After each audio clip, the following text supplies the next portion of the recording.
जय श्री राम। जाय मुनि नहीं हिमवंतु पठाए, कर बिनती गिर जहि गृह ल्याए। बहुरे सप्तऋषि शिव पहि जाई, कथा उमा कै सकल सुनाई। मुनियों ने जाकर हिमवान को पार्वती जी के पास भेजा और वे विनती करके उनको घर ले आए। फिर सप्तर्षियों ने शिव जी के पास जाकर उनको पार्वती जी की सारी कथा सुनाई। भय मगन शिव सुनत सनेहा, हरसि सप्तऋषि गौने गेहा। मनुथिर करि तब शंभु सुजाना, लगे करण रघुनायक ध्याना। पार्वती जी का प्रेम सुनते ही शिव जी आनंद मग्न हो गए। सप्तर्षि प्रसन्न होकर अपने घर ब्रह्मलोक को चले गए। तब सुजान शिव जी उनको मन को स्थिर करके श्री रघुनाथ जी का ध्यान करने लगे।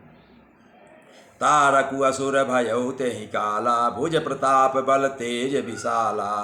तेहि सब लोक लोकपति जीते, भय देव सुख संपत्ति रीते। उसी समय तारक नाम का असुर हुआ, जिसकी भुजाओं का बल प्रताप और तेज बहुत बड़ा था। उसने सब लोक और लोकपालों को जीत लिया। सब देवता सुख और संपत्ति से रहित हो गए। अजर अमर सो जीत न जाई, हारे सुर करि विविध लड़ाई। तब बिरंचि सन जाई पुकारे, देखे विधि सब देव दुखारे। वह अजर अमर था, इसलिए किसी से जीता नहीं जाता था। देवता उसके साथ बहुत तरह की लड़ाइयाँ लड़कर हार गए। तब उन्होंने ब्रह्मा जी के पास जाकर पुकार मचाई। ब्रह्मा जी ने सब देवताओं को दुखी देखा। सब सन कहा बुझाई विधि, धनुज निधन तब होय। शंभु शुक्र संभूत सुते, यह जीतई रन सोय। ब्रह्मा जी ने सबको समझाकर कहा कि इस दैत्य की मृत्यु तभी होगी जब शंकर जी के वीर से उत्पन्न पुत्र होगा और वो ही इसको युद्ध में जीतेगा।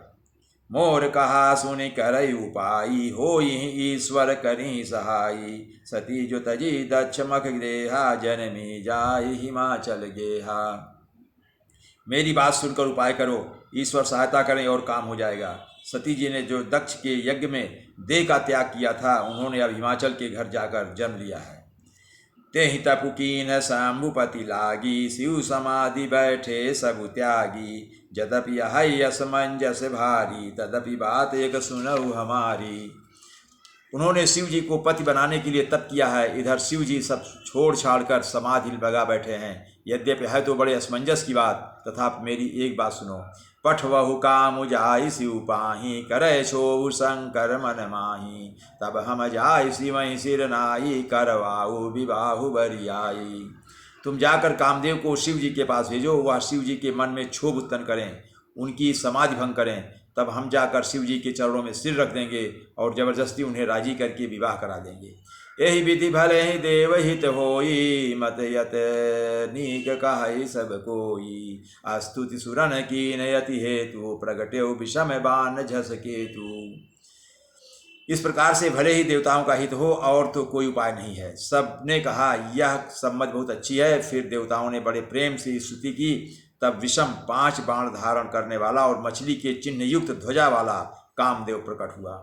सुरन कही निज विपति सब, सुनि मन कीन विचार। शंभु विरोध न कुशल व्यो मोही, बिहसी कहो असमार। देवताओं ने कामदेव से अपनी सारी विपत्ति कह दी। सुनकर कामदेव के मन में विचार किया और हंसकर देवताओं से यूँ कहा कि शिव जी के साथ विरोध करने में मेरी कुशल नहीं है। तदपि करब मैं काजु तुम्हारा, श्रुति कह परम धर्म उपकारा। परहित लागित जय जो दे, संतत संत प्रशंसते ही। फिर भी मैं तुम्हारा काम तो करूँगा, क्योंकि वेद दूसरों के उपकार को परम धर्म कहते हैं। जो दूसरे के हित के लिए अपना शरीर त्याग देता है, संत हमेशा उसकी बड़ाई करते हैं। अस कही चले सब सिरुनाई, सुमन धनुष कर सहित सहाई। चलत मारयस हृदय विचारा, शिव विरोध ध्रुव मरण हमारा। यूँ तो और सबको सिर नवाकर कामदेव अपने पुष्प के धनुष को हाथ में लेकर सहायकों के साथ चला। चलते समय कामदेव ने हृदय में ऐसा विचार किया कि शिव जी के साथ विरोध करने से मेरा मरना निश्चित है।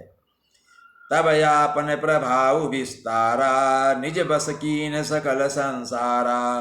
कोप्यो जबहि बारी चर केतु, छन महु मिटे सकल श्रुति सेतु। तब उसने अपना प्रभाव फैलाया और समस्त संसार को अपने वश में कर लिया। जिस समय उस मछली के चिन्ह की ध्वजा वाले कामदेव ने कोप किया, उस समय क्षण भर में ही वेदों की सारी मर्यादा मिट गई। ब्रह्मचर्य व्रत संयम नाना धीरज धर्म ज्ञान विज्ञाना सदाचार जप जोग विरागा सवय विवेक कटकुश भागा। ब्रह्मचर्य नियम, नाना प्रकार के संयम, धीरज, धर्म, ज्ञान, विज्ञान, सदाचार, जप, योग, वैराग्य आदि विवेक की सारी सेना डरकर भाग गई।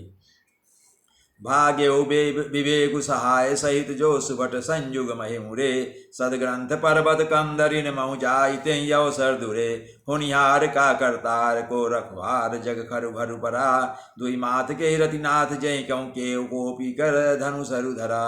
विवेक अपने सहायकों सहित भाग गया, उसके योद्धा रणभूमि से पीठ दिखा गए। उस समय वे सब सदग्रंथ रूपी पर्वत की कंदराओं में जा छिपे, अर्थात ज्ञान, वैराग्य, संयम, नियम, सदाचार आदि ग्रंथों में ही लिखे रह गए। उनका आचरण छूट गया। सारे जगत में खलबली मच गई और सब कहने लगे, हे विधाता, अब क्या होने वाला, हमारी रक्षा कौन करेगा? ऐसा दो सिर वाला कौन है जिसके लिए रथ के पति कामदेव ने कोप करके हाथ में धनुष बाण उठाया है। जे सजीव जग यचर जर नारी पुरुष यस नाम ते निज निज मर जाद तई भय सकल बस काम। जगत में स्त्री पुरुष संज्ञा वाले जितने चर और अचर प्राणी थे वे सब अपनी अपनी मर्यादा छोड़कर काम के वशीभूत हो गए। जय श्री राम।